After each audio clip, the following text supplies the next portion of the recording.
What's up, everybody? You see it right there. Let's play Final Fantasy number 3. Although I just got done playing Final Fantasy 4, I am not going backwards. I'm actually going forwards because in Japan, this is actually Final Fantasy 6. However, I've actually had to play this or start this video recording several times now because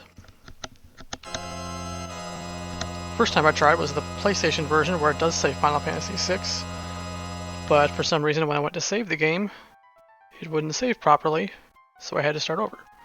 Then I started over with this Super Nintendo emulator. I do have the cartridge, by the way, so it's totally legit as far as I know. That's how it works. And I played a version of the Super Nintendo that actually said Final Fantasy 6 as the ROM title. So I'm like, oh, well, maybe they redid it or something, but somehow it must be like some sort of a, what do you call it, a mod, I guess? Because some of the names were wrong. It just was weird. It just didn't seem right.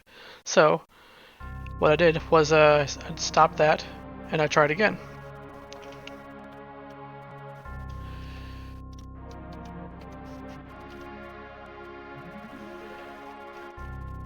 And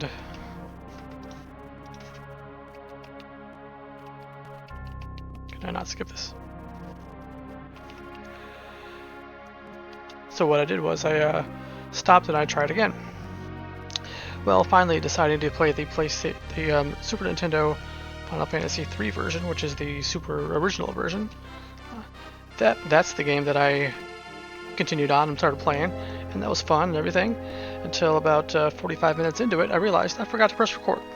So, this is like the fourth time I've tried this, and this is, I guess it gave me an opportunity to try out my new green screen setup. I'm not sure if I'm too small over here or what, but I got a new green screen and it looks a little better here. So we'll just go with that for now.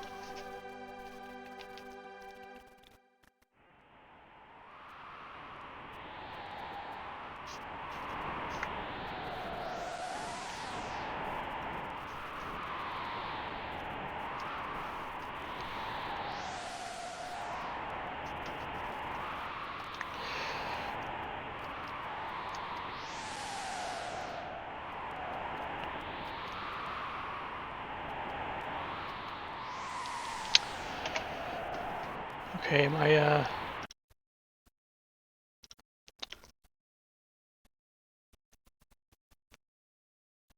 me make sure my gamepad is set up properly.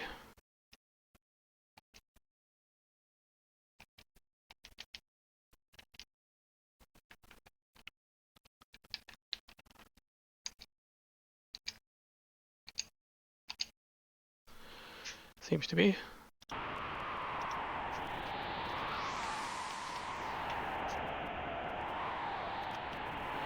Maybe I'm just not able to skip these messages here. Which is fine, whatever. We'll just enjoy the opening cutscenes.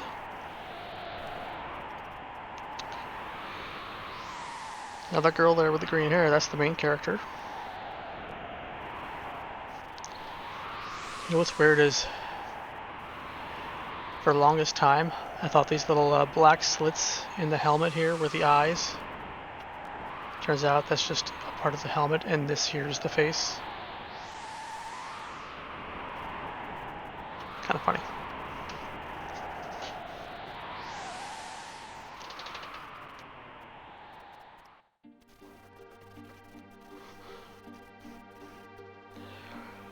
Here's one of the coolest opening parts of any Final Fantasy game, I think.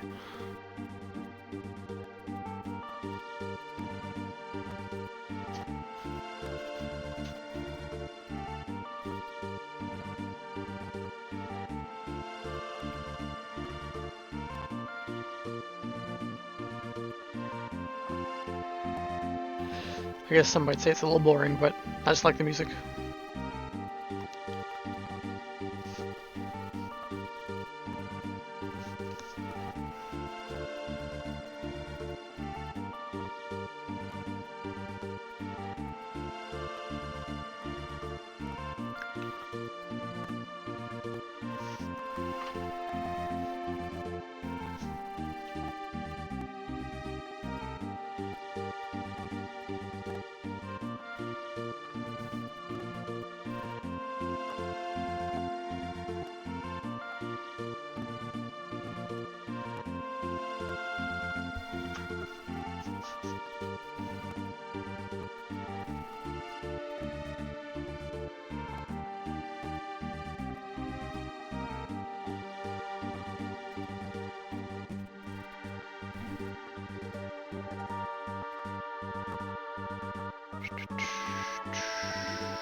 This game is...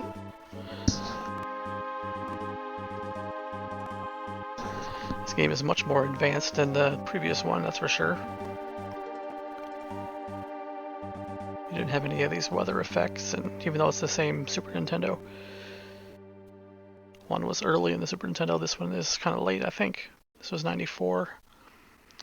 Not sure when the game, the N64 came out.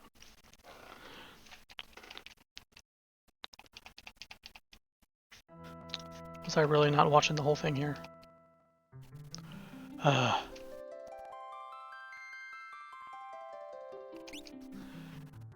So that opening. You have to walk through it again.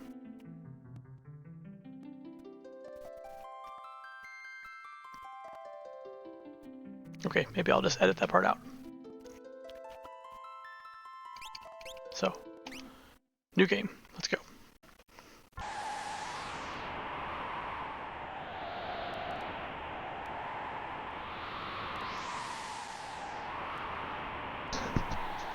And we're back.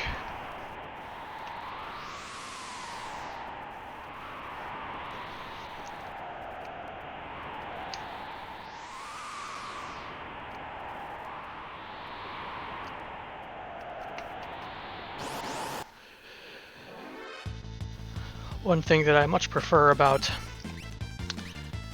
this version of the game is that the battles, going in and out of the battles, is much faster to process. One thing I don't like is that the walking around in the outside a battle, you can't use the sprint button like you can in the PlayStation versions, but oh well. Still a fun game. Great game, one of my favorites.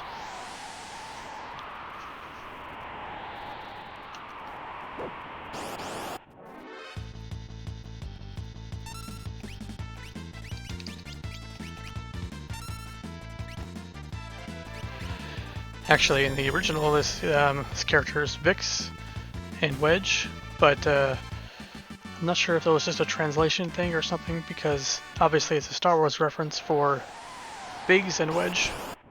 And later on, in later versions, they do call them Biggs. And those are actually a recurring pair in a lot of Final Fantasy games. Biggs and Wedge are in 7, Biggs and Wedge are in 8. I think Biggs and Wedge are in 9. I know they're in... Are they in 10? Yeah, I think they're in 10 as Blitzball players. And Final Fantasy 11.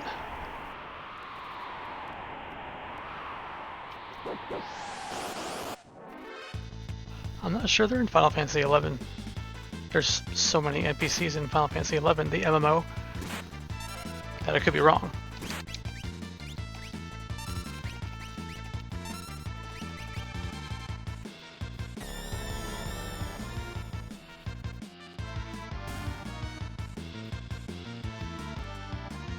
That's another new thing about this game. There's a something called a pincer attack, meaning you're attacked from both sides. And in Final Fantasy 2/4, there's a back attack where you got attacked from behind, and you got more damage taken from the front of the row than the than in the back of the row. But in this game, there is no rows.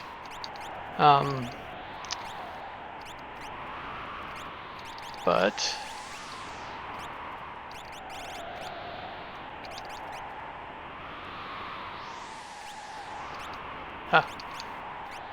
oh yeah, there is.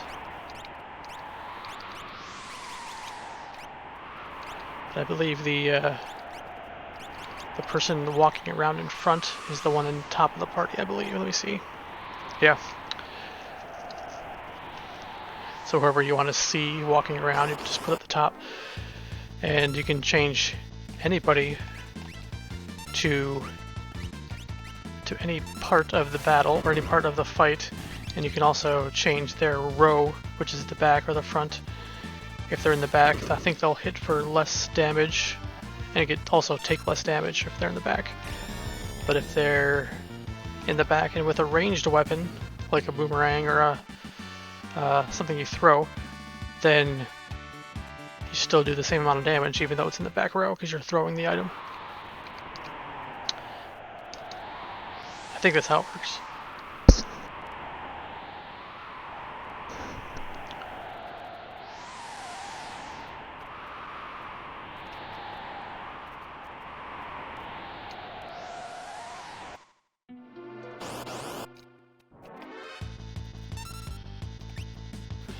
And when it comes to, this is like the opposite of a pincer attack. This is like when you are the pincer. I think you do more damage when you hit something from when it's turned away. So this guy, for example, is going to attack this guy who's turned away, and they'll do more damage than this guy attacking this one who's not turned away. So that did 302, and this guy is going to do, well, basically the same. So maybe when it comes to the Magitech armor, it's kind of like magic damage. Maybe it's the same that way. It may be different once you're, spoiler alert, no longer in the armor.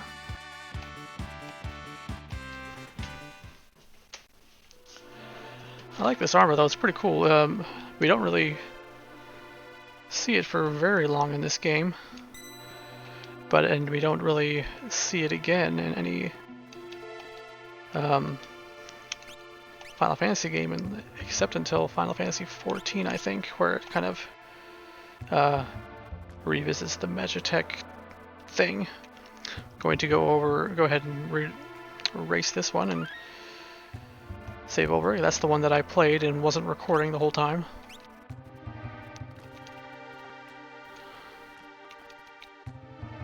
And so something over there to the right, but I don't think it leads to anything. I mean, it leads somewhere, but I don't think you need to go there. Might not even be able to go there. It might just say like you have to turn back or something.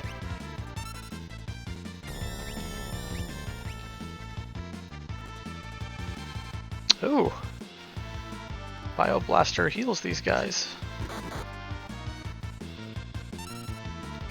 Did I know that before? I'm going to use Confuser. So it looks like the Bio Blaster is causing them like a poison effect, like a constant. But then again, sometimes it's green and sometimes it's white. Green means heal, white means damage.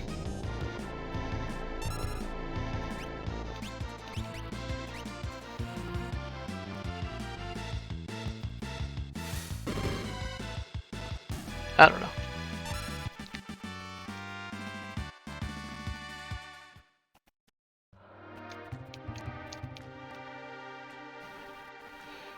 Okay.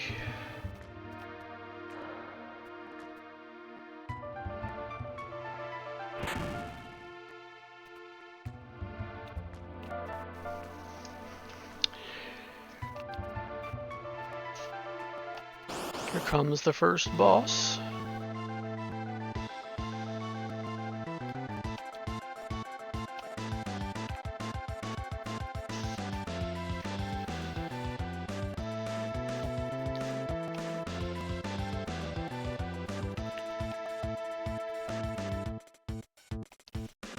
Don't attack the shell, okay.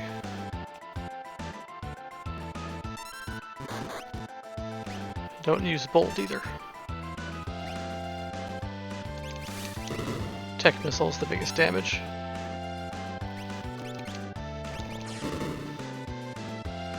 And when he goes goo goo or whatever, that's when he's about to go into his shell, when you can't attack the worm part.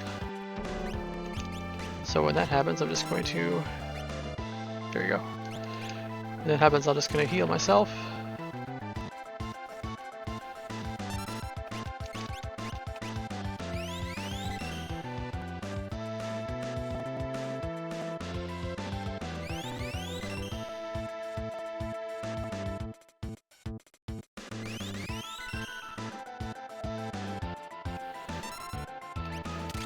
Now he's coming out, more tech missile. Another 1 turn for each.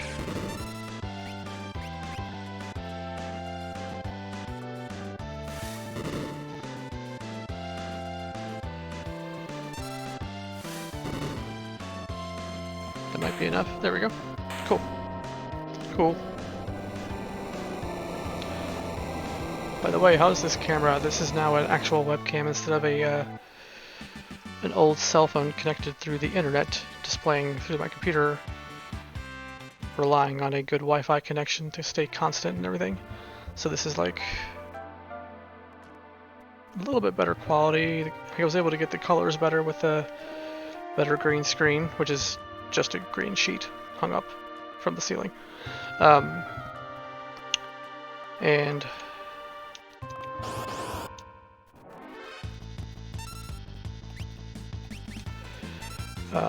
so the quality is better, but also the connection is better since it's through directly into a USB port instead of through the internet, then into the computer, then, you know. I mostly replaced it, even though the quality was good with that cell phone camera. It was an older cell phone. Good quality camera, but having to go through the, basically through the Wi-Fi caused a delay in the reaction. See, like, and even sometimes too much movement on the screen of the camera would cause it to freeze, and it was just not ideal.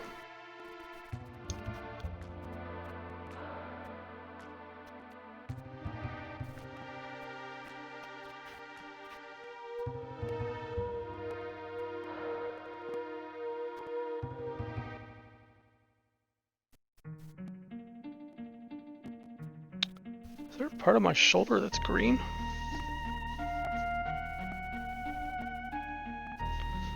The shirt's just white. Maybe there's some green reflection going on.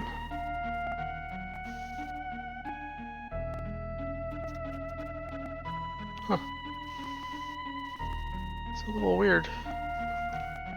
Anyway.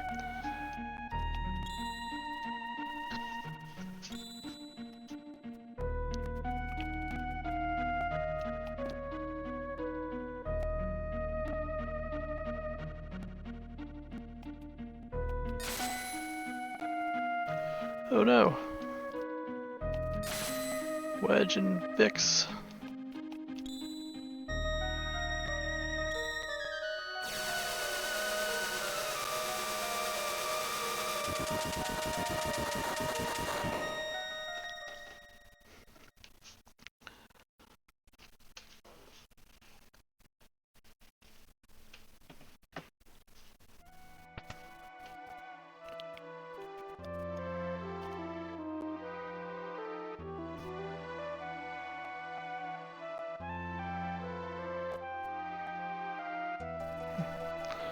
It's bugging me now.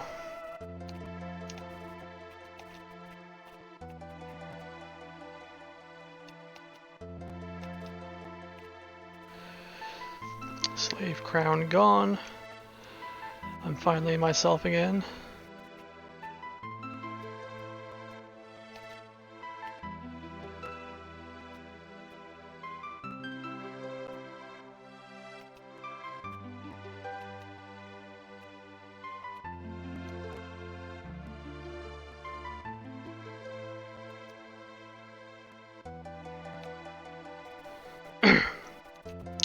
I always keep the original names.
Oh no, it's a Vaporite.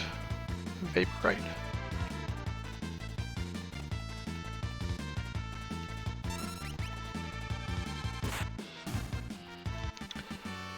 I think I want to increase the game speed here. That little bar that's increasing there is basically my character's action meter type thing.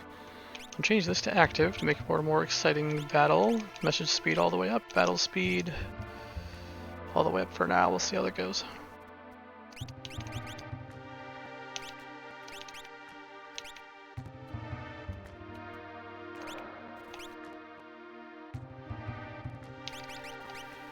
What do I have here? Basic stuff.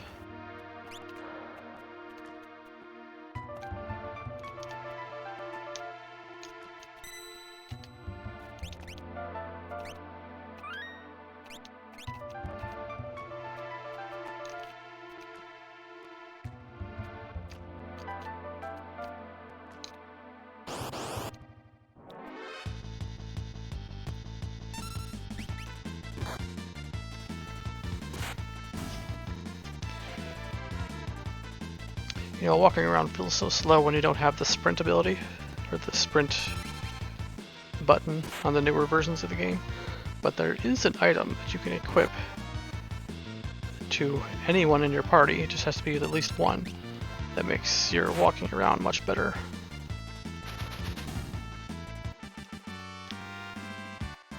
And wouldn't you know it, it's called the sprint shoes.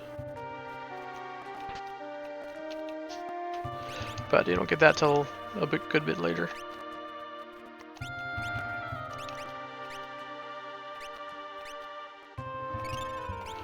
And I like the magic system in this game too. And all these things here are special abilities that various characters get. We'll go through those as I get the characters, I guess. And Espers are like summon abilities that nobody has yet, but and the magic here is obtained by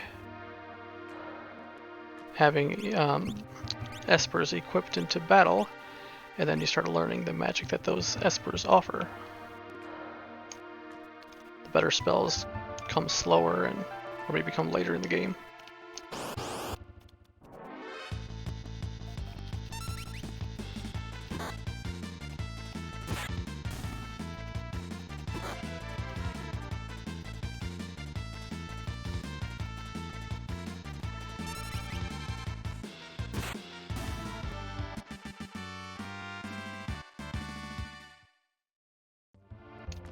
Oops.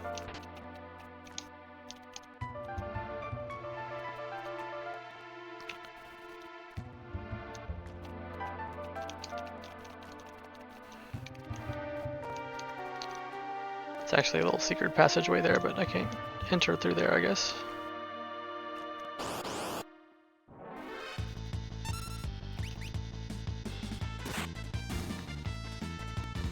Preemptive attack means your action bar action gauge is already full when you enter the battle.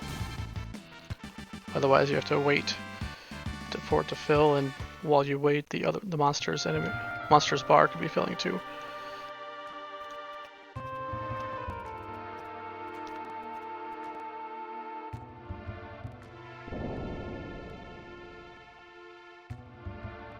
Oh no!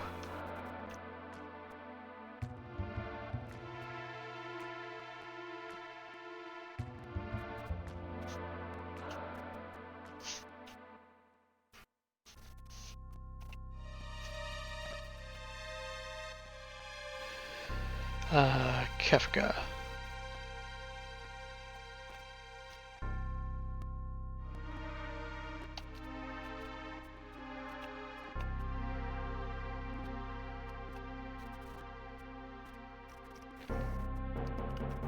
I really hope that they someday remake this game, just like they did with Final Fantasy VII Remake.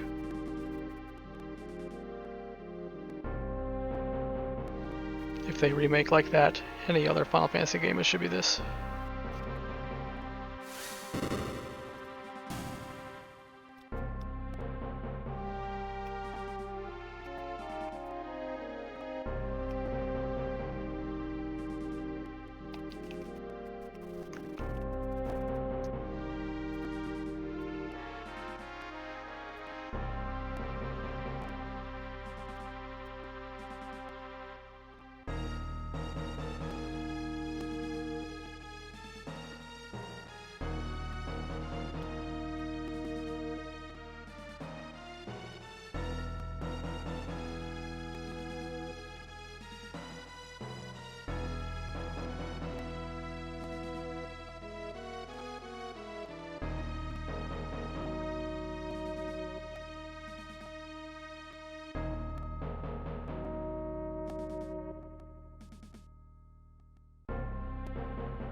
here we go with our second character.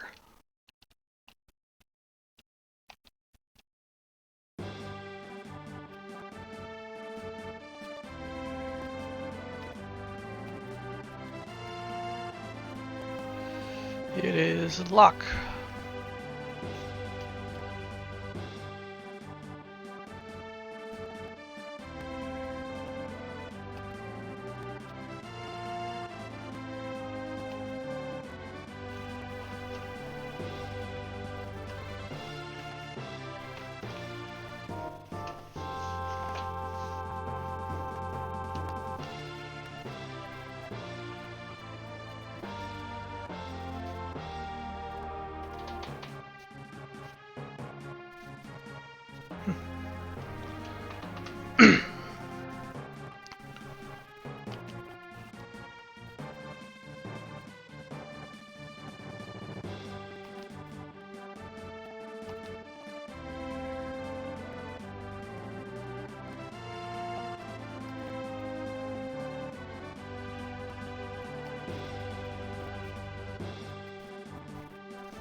Alright.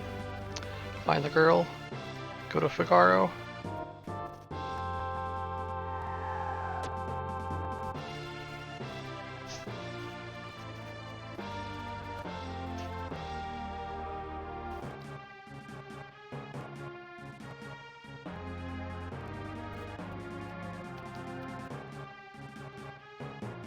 Uh-oh. This here is a cool part of the game, even though it happens only a couple times. I'll show you in a second here, or I'll describe it in a second.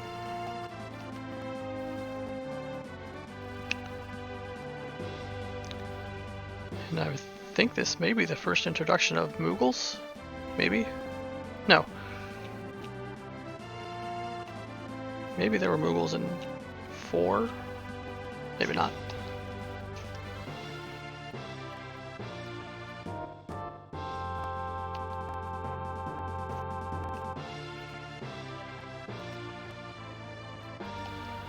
Save terror from the guards. I don't really need no more information, I'll just explain. So I'm divided into 3 groups here, one with Locke and 3 other Moogles, Kupek, Kupop, Kumama. And I can go between groups here. I can control each group. Mog, Cuckoo, Kutan, Kupan. And this one here is Kushu, Kurin, Kuru, Kamog. Basically, I have the ability to attack with these each of these groups, and each of these Moogles has a different type of weapon, which is pretty cool. So we got Locke, who can steal. That is a claw. That's a spear. And it's a Morning Star. So that's pretty cool. But there's not really a whole lot of curing except for your own potions for these guys, so you'll eventually run out of supplies and have to go to a different team. See those big attacks there kind of hurt. And you're very limited on your tonics and potions.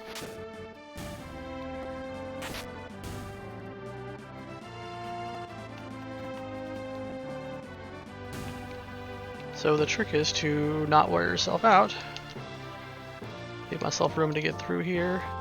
This team here, oops. This team here has Mog. Mog is kind of like the leader of them. He's also the strongest there with 240 HP.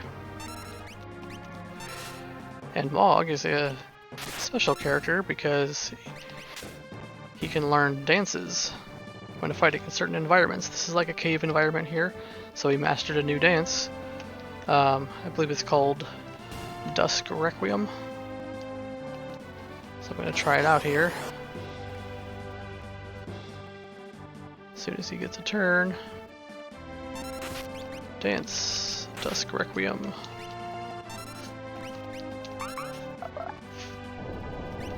And looks like that's an instant kill. If it works. It's like a disc that guy's throwing, a Morning Star.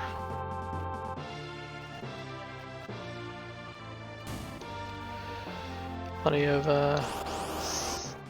HP to go around for this group.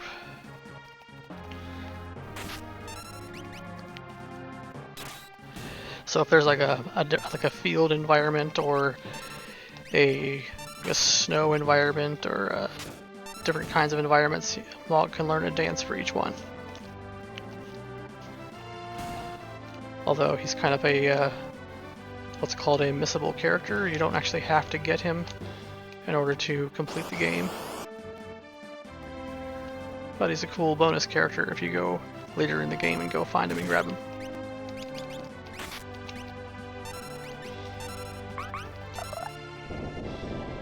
Oh, sweet.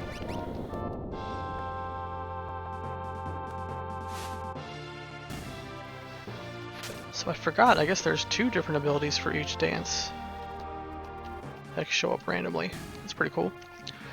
But one thing to note is you can actually unequip Mog from his gear. Other ones you can't do that.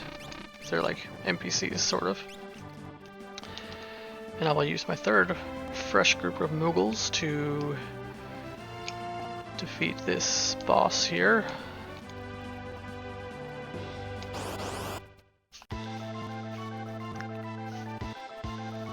Lobo and Marshals.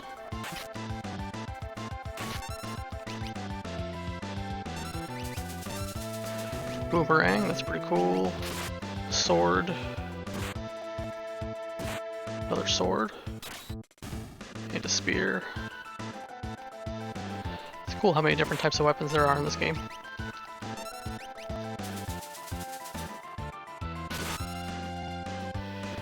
In Final Fantasy IV, there was just swords, axes, spears, bows. There were harps, katanas, claws. I guess there was a plenty in that one too.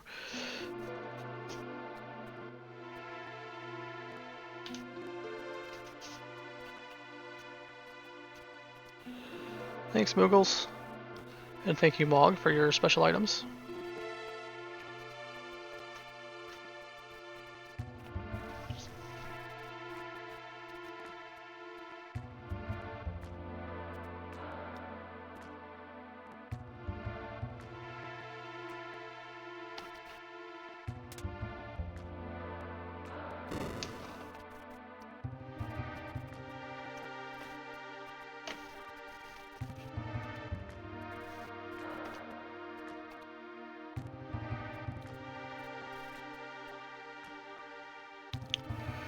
Thanks, Moogles.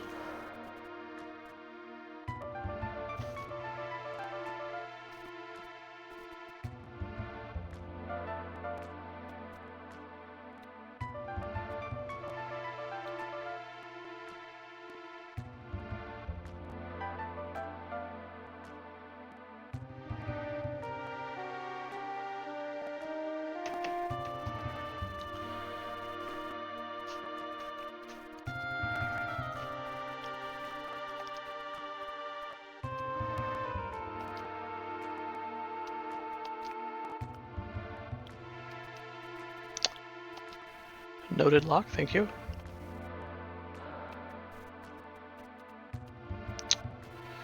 Alright, let's really get started on our adventure here.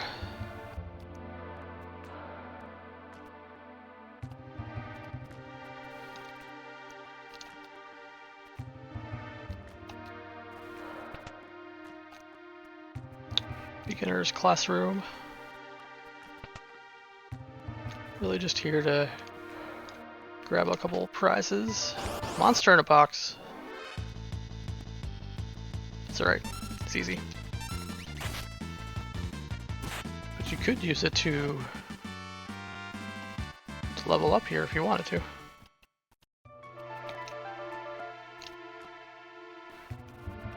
Out of my way, old scholar. Thank you. Of course.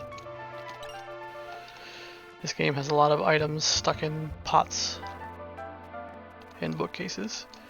Here's a heal yourself up to full spot.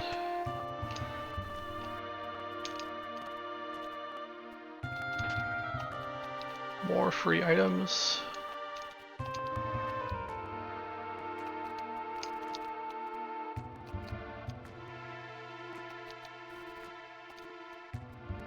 So instead of having a tutorial, they just have this classroom to explain the game.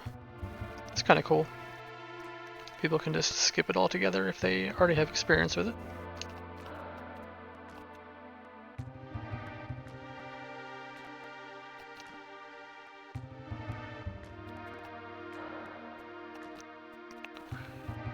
Yeah, there's so many different status effects in this game. It's pretty cool. It's just much more advanced than the previous games.